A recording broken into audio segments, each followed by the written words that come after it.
Unfortunately, we got to start off on news with some sad, but I won't say it's too depressing just because this individual was able to live a very, very full life. And by that, we're referring to Superman, The Goonies, and Lethal Weapon director Richard Donner passed away this past weekend at age of 91. So while Richard Donner was not one of my favorite directors, I thought it was only appropriate for us to take a little section out of the podcast today and talk about his impact and legacy in the world of film, just because without him, there's a lot of the landscape that is not how it is, primarily just because of Superman alone. But we'll come back to that. Without Richard Donner, we don't have The Goonies. I know a lot of people hold that in high esteem of like one of the best 80s movies of all time. We got Lethal Weapon, which is one of the best buddy cop movies of all time. We've got The Omen. I appreciate that Richard Donner tried so many different genres and seemed to excel at all of them. I also am still one of those people that will kind of attribute both Superman 1 and Superman 2 to Richard Donner, because I'll watch the Richard Donner cut and not the actual theatrical cut of Superman 2. That's the Snyder cut before the Snyder cut even existed. Of the movies that we've listed today, Josh, Superman, The Goonies, Lethal Weapon, The Omen, any other Richard Donner movie, what would you say has had the most profound impact just on the world of movies, but also on you?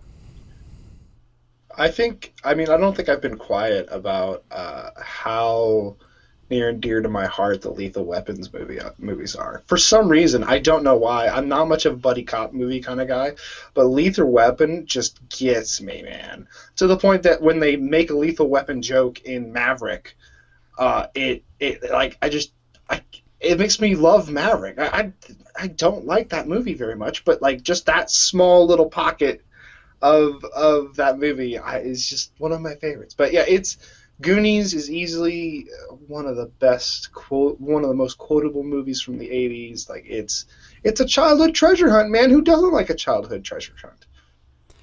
But then obviously we've got the big one of all with Superman the movie, because you can't just call it Superman. It is Superman the movie.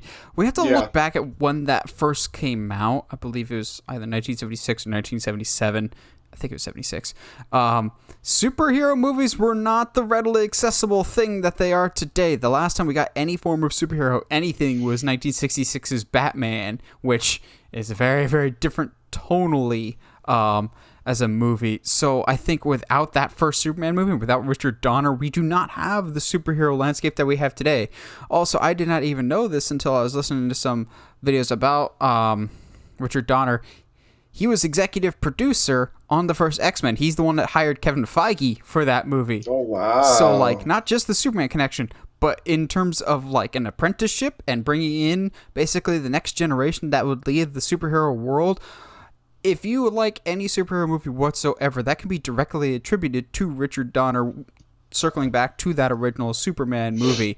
Now, Henry Cavill's my favorite Superman, but there's no denying that Christopher Reeve was a perfect Clark Kent and Superman. Oh, yeah. To me, it still gives me goosebumps of, I believe it's Superman 2, that him and Lois are on this like romantic getaway or something, and he's just like hunched over with his Clark Kent glasses on, and she leaves the room. He takes his glasses off and puts them in his pocket, and he just like changes his posture, and just like that, I was like, that's how you convince somebody to go from Clark Kent to Superman. Like, people are just like, the glasses are a stupid disguise. Watch that scene, like you see the change from Clark to Superman, and it's so well done.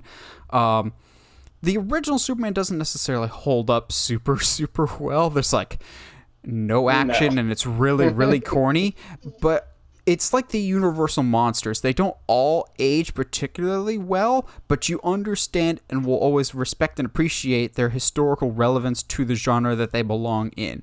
Without the Universal monsters, there's no Universal Pictures. There's probably no monster movies still. Without Richard Donner's Superman, whether or not it's aged particularly well compared to other Superman adaptations, is irrelevant. Without that, there's no Tim Burton's Batman. There's no Christopher Nolan's Batman. Christopher Nolan has said very much how he was inspired by Richard Donner growing up. I feel like they did an interview together that was super, super awesome. So he's never one of my favorite directors, but I will always respect that he's one of the most impactful directors in the genre, and for that, I think it's only apropos that we give our nice Superman salute to the legacy that was Richard Donner. Mm-hmm.